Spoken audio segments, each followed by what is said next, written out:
Bienvenue dans Racine Franco, l'émission qui explore les multiples facettes de la francophonie ontarienne contemporaine.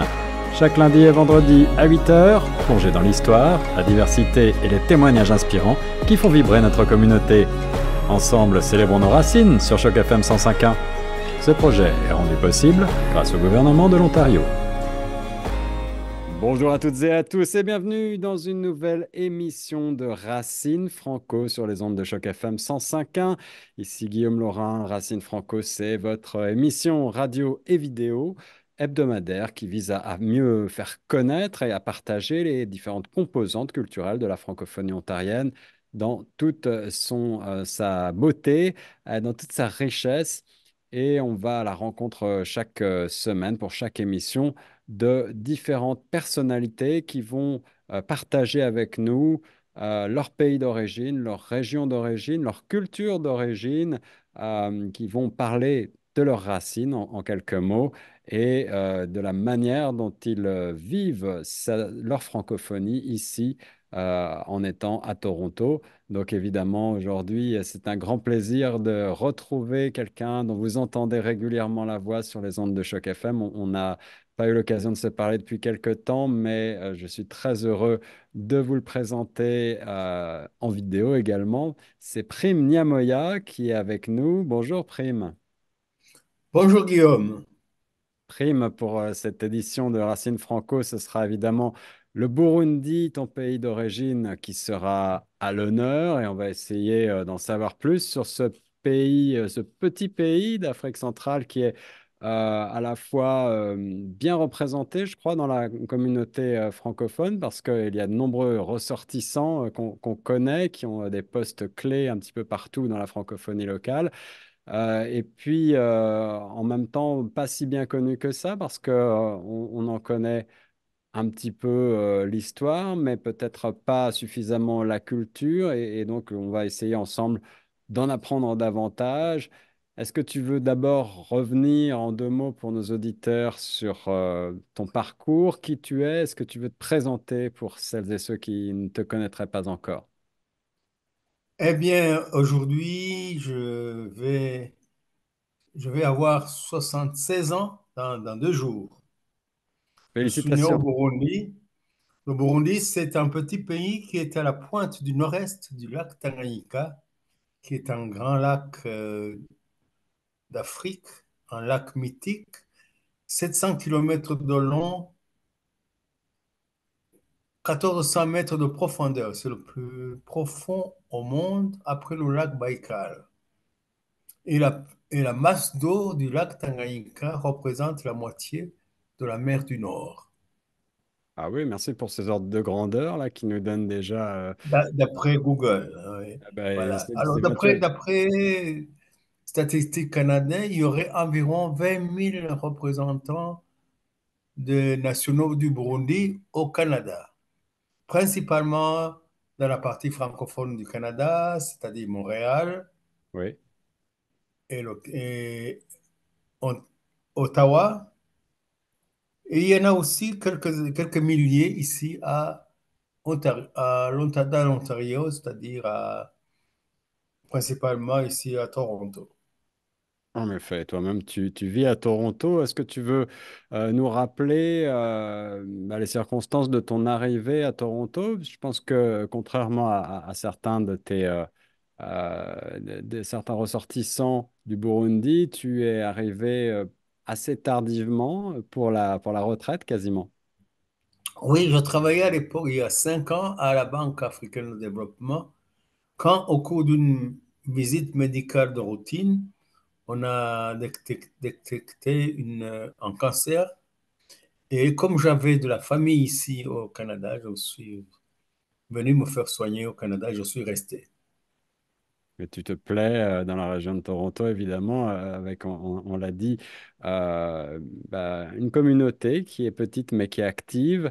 Et aujourd'hui, tu es au centre accueil Héritage, dont on salue les représentants, évidemment, dans cette émission, le centre accueil qui est un des partenaires de la coopérative radiophonique. Euh, Est-ce que tu veux nous parler un petit peu de tes racines? quels sont les souvenirs qui te sont le plus chers lorsqu'on t'évoque le Burundi? De quoi est-ce que tu es le plus nostalgique peut-être? Ah, c'est la culture et c'est la cuisine. Ah oui, la La cuisine fait cuisine partie de la bio. culture. Et en matière de culture, vous avez certainement l'un des symboles les plus connus de la culture burundaise, c'est les fameux tambourinaires du Burundi qui font partie du patrimoine universel de l'UNESCO. Alors, pour celles et ceux qui ne voient pas de quoi il s'agit, tu veux développer, nous expliquer? C'était des tambourinaires qui étaient attachés à la royauté du Burundi, laquelle royauté a régné pendant 5 siècles, à partir du XIVe siècle. Donc, c'était une monarchie de droit divin, sacré, Ouais. et les tambourinaires sont aujourd'hui reconnus comme faisant partie du patrimoine de l'humanité, reconnus par l'UNESCO. Et puis, il y a aussi les... Pardon? Tambourinaire, un petit tambour, donc on parle de, Ce sont euh, plutôt des grands tambours. ouais, de performance, voilà, performance du tambour. Célébration à l'origine, tu le disais, liée à l'héritage culturel royal et aujourd'hui, effectivement, présent dans la culture et dans l'imaginaire pour représenter le Burundi. Tu parlais tout à l'heure hors antenne de manifestations de danse qui ont eu récemment lieu ici à Toronto, de Burundi.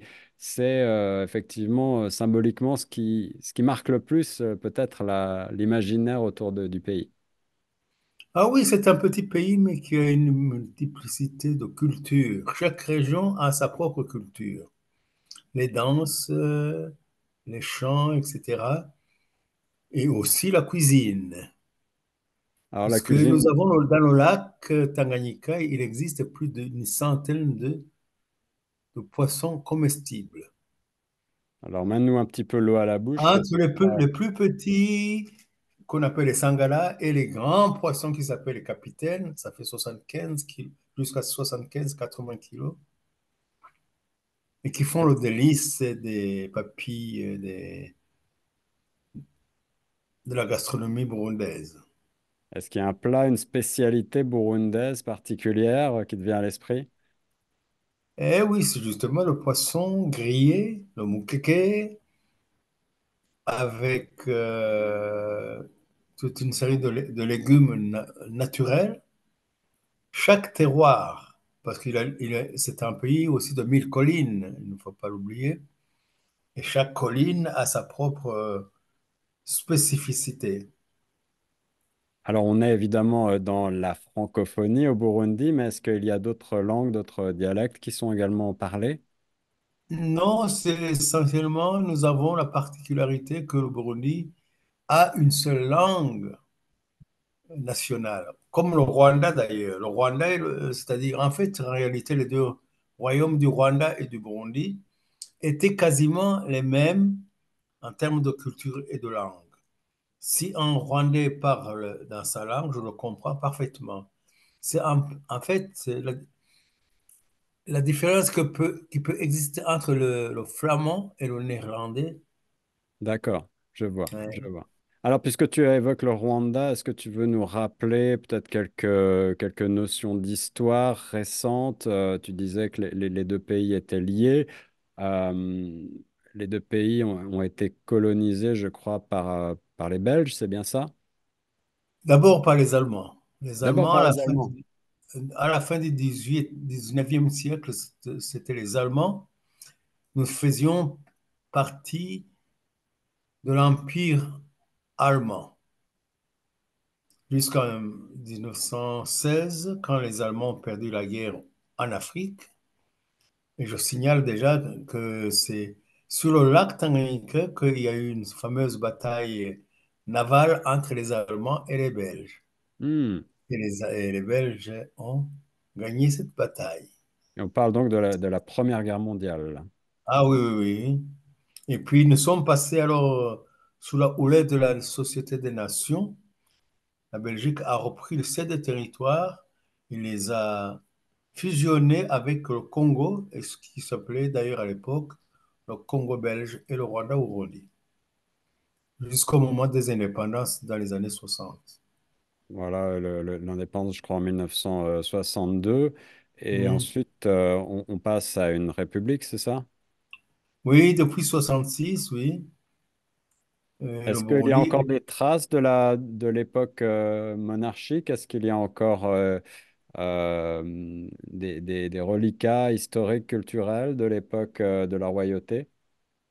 Mais notre culture est d'essence royale, parce que la royauté a quand même régné pendant 5 siècles.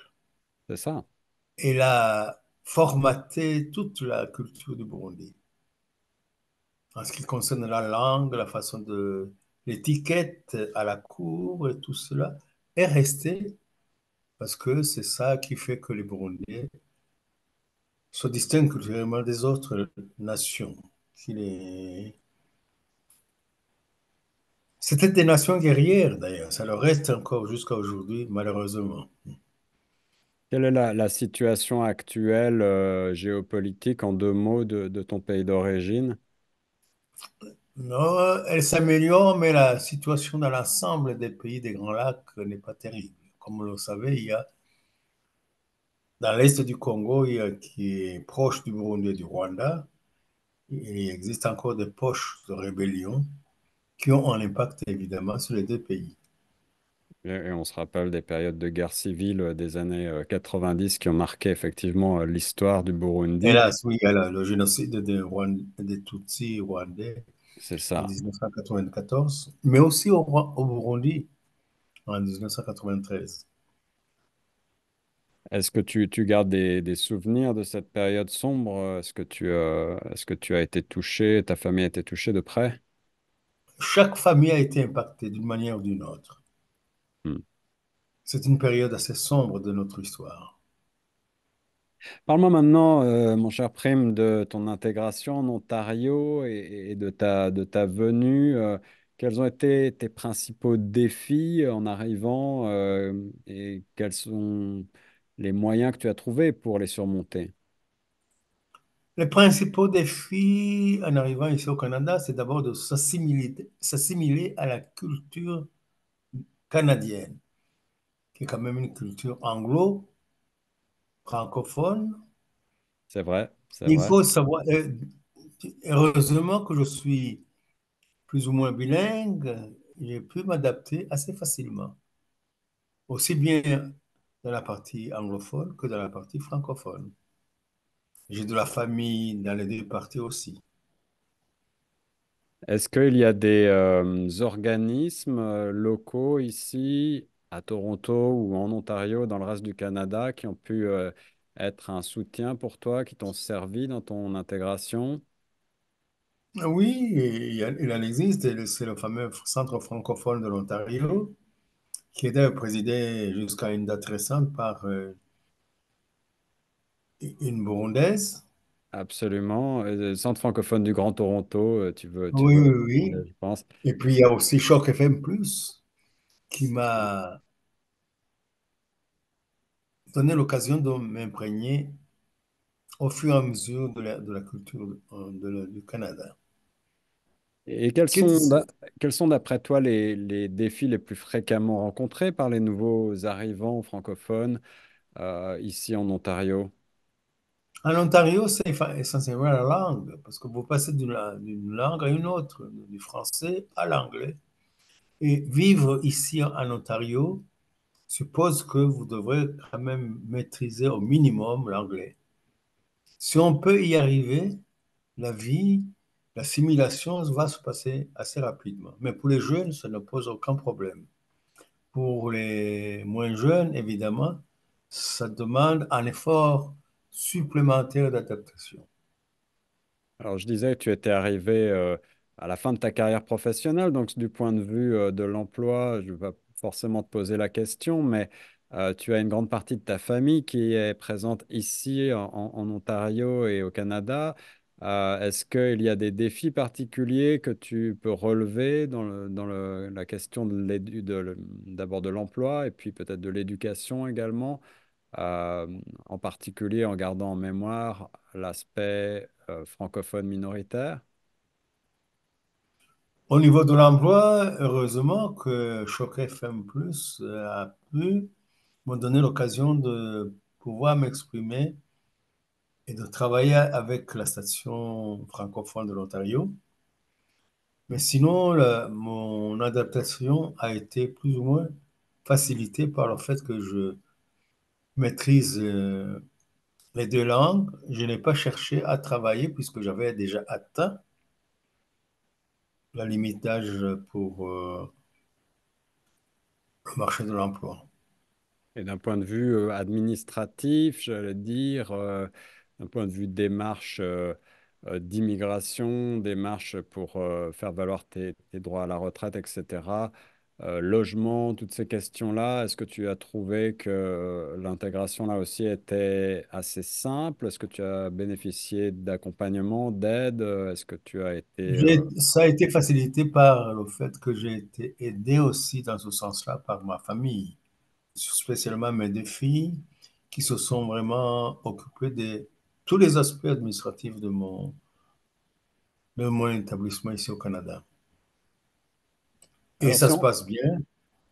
si on revient sur l'aspect racine, Franco, est-ce que Prime, tu veux me parler peut-être selon toi est-ce que tu veux donner quelques conseils à nos auditrices et à nos auditeurs qui voudraient venir s'installer en Ontario pour faciliter leur intégration? On parle évidemment de francophones en particulier, et s'installer, s'intégrer sans perdre pour autant son identité d'origine. Ce que je pourrais leur suggérer, c'est de faire un effort supplémentaire pour s'adapter au monde anglophone de l'Ontario, et tout en gardant leurs racines dans leur milieu d'origine. Nous avons des associations ici. Chaque pays, que ce soit comme les Camerounais ou les Burundais ou les Ghanéens, ont des associations spécifiques à leur culture. Il faut essayer de faire en sorte que cette culture s'adapte à la culture canadienne. Et ceci est facilité par le fait que l'Agence francophone au Canada encourage ce type d'initiative. Alors, tu as Pour ma part, je anticipé, sais. excuse-moi, tu as anticipé un petit peu sur ma question suivante, mais je voulais savoir si effectivement il existait des organismes ou des associations burundaises ici à Toronto et plus généralement au Canada. Lesquelles connais-tu?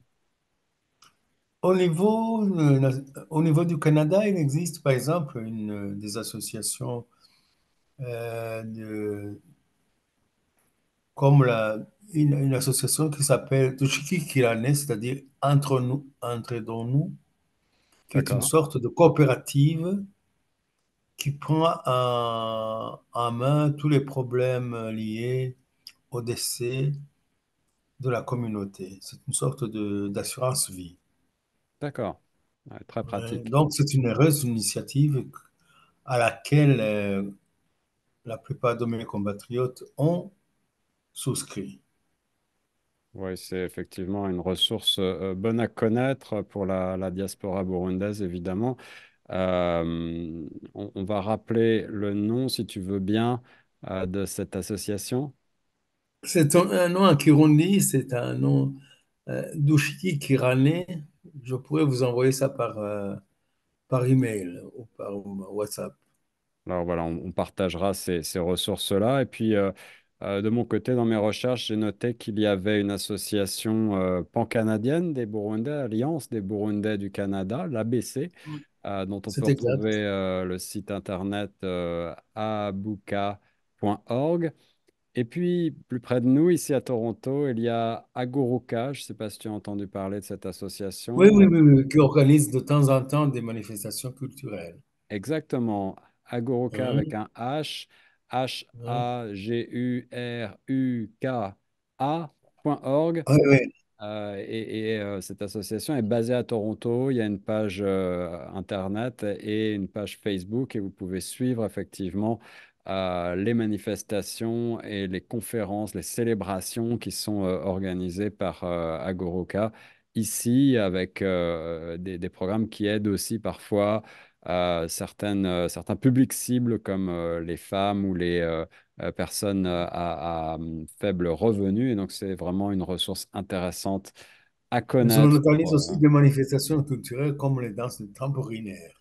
ah, voilà, les La fameux prochaine tambourinaires. occasion, Choc FM sera cordialement invité à y participer. Absolument. Alors, il faudra voir ça également en vidéo parce qu'il s'agit aussi de danse, je crois. Et puis, il y a des costumes traditionnels. Il y a tout un visuel qui s'applique à ces danses tambourinaires. Euh, si on revient aux racines culturelles, en quoi la mise en avant, d'après toi, des racines culturelles peut-elle contribuer à une meilleure compréhension de la diversité culturelle dans notre francophonie ontarienne? Je crois que le grand avantage de la diversité culturelle du Canada, c'est justement de pouvoir intégrer toutes les sensibilités culturelles du monde entier.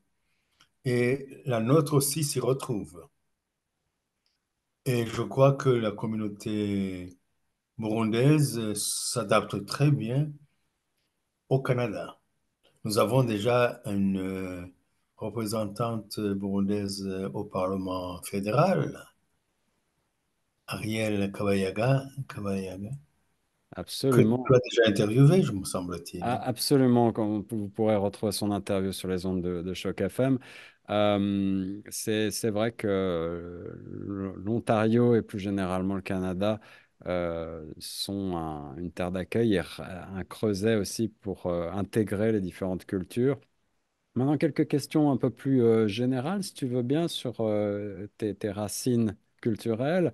Est-ce que il y a un acteur ou une actrice qui te vient à l'esprit lorsqu'on parle de ton pays d'origine, le Burundi? Est-ce qu'il y a quelqu'un d'important dans le monde du cinéma qu'on devrait connaître, qu'on devrait mettre en avant? Je ne crois que ça circonscrit à la nation, à la nation, au territoire des Grands Lacs. Il y a une grande actrice qui vient de disparaître, Fabienne, qui a joué dans une série de télévision en langue nationale et qui a eu beaucoup de succès au-delà des frontières du Burundi d'ailleurs, au Rwanda et dans tout ce monde des Grands Lacs qui partagent la même langue. Ok, Mais maintenant. en matière de cinéma, je dois dire que on en est encore vraiment au début. Il y a eu quelques tentatives avec des cinéastes étrangers, mais jusqu'à ce jour, ça n'a pas eu beaucoup de succès. Maintenant, pour ce qui est du domaine de la musique, est-ce qu'il y a là aussi un chanteur ou une chanteuse vivant ou historique qui te vient à l'esprit en particulier qu'on devrait connaître ou découvrir? Tu as certainement entendu parler d'une certaine musicienne qui s'appelle Kajanine, Ah, voilà, oui, oui, oui, d'accord. hein, puis il y en a eu pas mal d'autres aussi. Et puis il y a toute une nouvelle génération de jeunes chanteurs qui évoluent essentiellement dans l'Afrique de l'Est, qui englobe bien sûr un public beaucoup plus large. Et plus généralement, dans les personnalités internationales, est-ce qu'il y a des gens qui ont eux aussi des racines, des origines burundaises? Oui, mais je n'en connais pas beaucoup, mais il doit y en avoir de plus en plus, parce que nous avons aussi une diaspora en Europe qui est quand même qui s'étoffe de plus en plus, surtout en Belgique, bien sûr, puisque ce fut la puissance coloniale jusqu'en 1962. Et nous avons aussi une grande communauté burundaise en France Oui. qui évolue aussi très, très, très bien. Alors, on a parlé un petit peu de cuisine tout à l'heure. Un plat typique de ton pays, je crois que tu l'as déjà évoqué, mais est-ce qu'il y a une boisson aussi particulièrement populaire? Qu'est-ce qu'on boit au Burundi? Alors, il y en a deux. Il y a d'abord la bière que les Belges nous ont importée. C'est un Oui, pays de la bière. C'est la Belgique, comme bien sûr, l'Allemagne. bien sûr. Et nous sommes les plus grands consommateurs de bière au monde, en Afrique en tout cas, Ah, par tête vraiment, d'habitant. incroyable. Et puis, il y a une boisson aussi à base de qu'on appelle vin de banane, qui est à partir de la banane. On en tire aussi une boisson qui est très bien consommée par la population locale. Est-ce que, Et Mhm. si on parle maintenant du pays, le Burundi, est-ce qu'il y a un endroit, une ville ou une région qui devrait être visitée en premier selon toi, et lequel serait cet endroit? Écoutez, le Burundi comme le Rwanda, on les appelle les pays de mille collines. Et tout endroit au Burundi, au Rwanda, c'est vraiment magnifique. Nous sommes un pays d'altitude entre 700, 780 mètres jusqu'à 2200. Donc, il y a une multitude de collines dans ce pays et c'est magnifique. Les paysages sont époustouflants parfois de beauté. Et il y a quelques années, j'étais au bord du lac Kivu et nous étions avec un ami et qui me disait, voilà, si ce n'est pas le paradis ici, où est-ce que ça peut être ailleurs? C'était vraiment, c'est là, sur le bord du lac Kivu ou du lac Tanganyika, où vous pouvez voir la beauté des paysages du Burundi et les apprécier. Et que les touristes, d'ailleurs, apprécient mieux que nous. Oui, est-ce que le pays devient touristique? Est-ce que le tourisme s'est développé récemment? Oui, c'est un tourisme des voisins. C'est les pays voisins qui viennent visiter essentiellement le Burundi. Mais il y a aussi la diaspora, de plus en plus. Tu vas nous donner envie d'aller visiter le Burundi et pour mieux cerner ce pays et le comprendre, le connaître, est-ce que du point de vue des sports, il y a là aussi un sport qui est plus populaire, pratiqué? Est-ce qu'il y a des sportifs qui sont en vue? Bon, le sport le plus populaire, c'est bien sûr, bien entendu, comme dans toute l'Afrique, c'est le football. Le football. Mais il y a aussi l'athlétisme. Nous avons de temps en temps gagné quelques médailles d'or. C'est le premier médaille d'or sur 5000 mètres aux Jeux olympiques d'Atlanta, c'était le Burundi. C'était une surprise d'ailleurs. Oui, je vois que oui, c'est ça, Atlanta en 96 et puis une médaille d'argent aussi aux Jeux de Rio en 2016. Oui, oui. Et puis, il y a aussi une Burundaise qui est numéro 2 après Sebaya, la Sud-Africaine. Est-ce qu'il y a des expressions particulières dans la pratique du français? Est-ce qu'il y a des mots, des expressions qui pourraient nous faire sourire, qu'on devrait là aussi connaître? Oui, si tu vas au Burundi et que tu entends, je m'en fous, dis-toi bien que ce n'est pas parce qu'on est en train de se foutre de toi, mais plutôt de parler d'un camion militaire. On Ah dit bon? que les camions militaires, on les appelle je m'en fous, parce Ah, qu'ils ne respectent pas le code routier. Donc, il faut faire attention, entre autres. voilà, voilà, bah ouais, c'est bien, on en apprend tous les jours, ça c'est assez rigolo. Est-ce qu'il y a un stéréotype que les gens de votre pays portent? Est-ce que vous avez un stéréotype que vous détestez peut-être ou au contraire pour lequel vous êtes fier?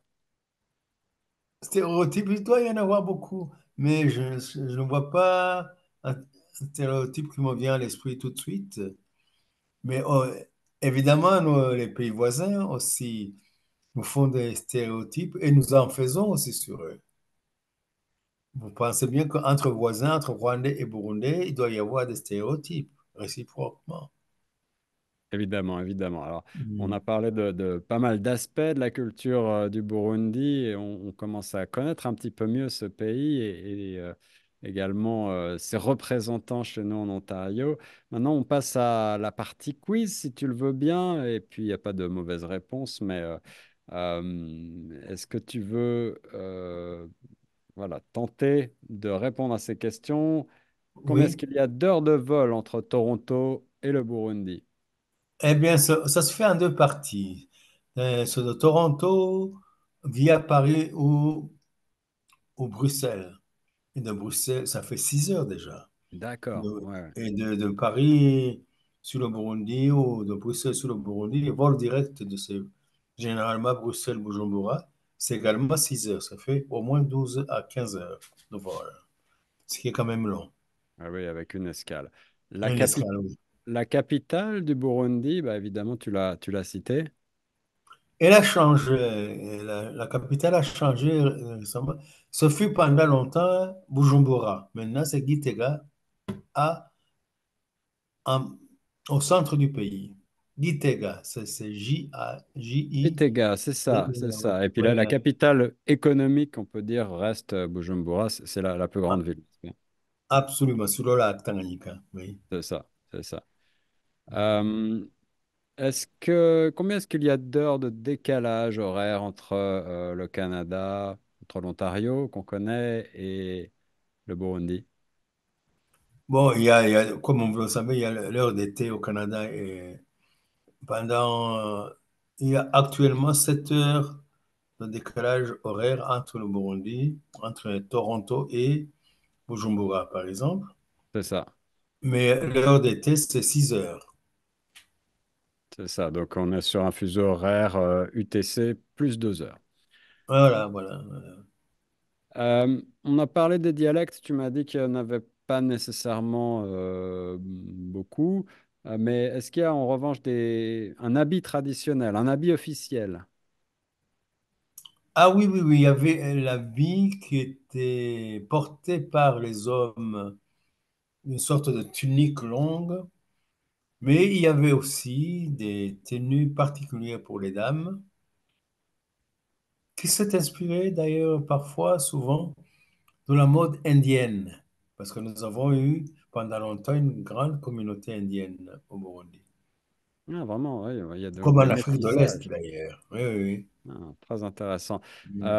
On a parlé de la danse traditionnelle, des danses traditionnelles, évidemment des tambourinaires qui font vraiment partie intégrante de la culture et encore une fois qui font la fierté du Burundi un peu partout dans le monde. Quel est l'hymne national du Burundi? Ah, ça s'appelle, un long poème qui a été composé juste avant l'indépendance par je ne dirais pas par les missionnaires, mais par les abbés catholiques burundais. Ça s'appelle Burundi Bwachu, notre Burundi. Elles sont évidemment, qui est une chanson très, on l'enseigne à tous les enfants du primaire et qui doivent la chanter chaque matin avant la rentrée des classes. Et on va terminer sur ce petit quiz avec les couleurs du drapeau officiel de ton pays. Quelles sont-elles? Vous les avez certainement devant les yeux, c'est le blanc, le rouge et trois étoiles au milieu C'est ça. et le vert. Et le vert. Mhm. Voilà, sous forme d'une croix un petit peu avec un cercle au centre et trois étoiles. Oui, Et oui. qu'est-ce que ça représente en deux mots? Avant, sous la monarchie, ça représentait la royauté et ça reflète spécialement la fête des semailles. Évidemment, aujourd'hui, ça a été changé après la proclamation de la République. Ça s'appelle Unité, Travail et Progrès, c'est ça, aujourd'hui. Ben voilà, merci Prime de nous avoir présenté en quelques mots tes racines francophones, celle du Burundi aujourd'hui et ce pays qu'on connaît de mieux maintenant. Je vous rappelle que l'association Agoruka chez nous à Toronto est celle qu'il faut connaître si vous voulez en savoir plus et profiter justement localement euh, d'apprendre plus de choses sur la culture du Burundi et de voir ces fameux tambourinaires également en vrai. Haguruka avec un H, Mhm. Haguruka.org pour en savoir plus avec la page En Facebook. français, ça veut dire c'est debout, Aguluka, stand up. Mhm. Et l'autre aussi, de Shigekirane. Merci Prime, en effet. Est-ce que tu as un mot de la fin pour nos auditrices et nos auditeurs dans le cadre de cette Je émission? salue tous mes compatriotes et j'espère qu'on va souvent nous revoir souvent lors des manifestations culturelles comme les tambourinaires, les danseuses du Burundi et nous convions nos amis canadiens et ceux qui vivent au Canada à venir participer avec nous à ces manifestations. Merci Guillaume. Merci Prime, un des grands représentants de la culture francophone ici au Canada et en Ontario. C'était le Burundi à travers les témoignages et l'expérience de notre ami Prime Niamoya. Je vous rappelle que vous écoutiez Racine Franco, un projet rendu possible grâce au gouvernement de l'Ontario. Très bonne continuation sur les ondes de Choc FM 105.1. Merci beaucoup Guillaume et à très bientôt.